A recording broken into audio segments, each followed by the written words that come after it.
One final thing in terms of just the management of what you do with your life.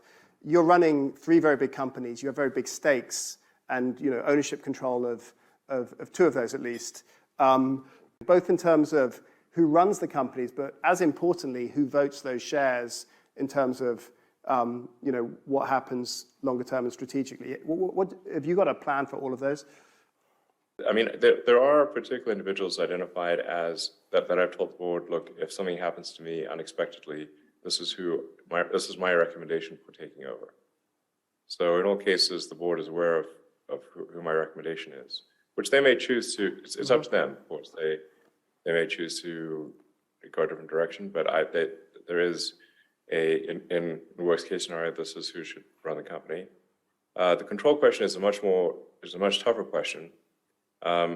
And something that I'm wrestling with, and I'm frankly open to ideas, because it certainly is true that the companies that I have created and are creating collectively possess immense capability. And so the stewardship of them is incredibly important. Not that we're always successful in that, but that is aspirationally our goal.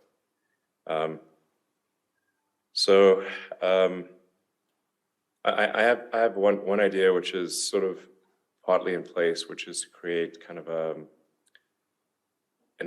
sort of an educational institution that would control really most of my vote. But this is not a case of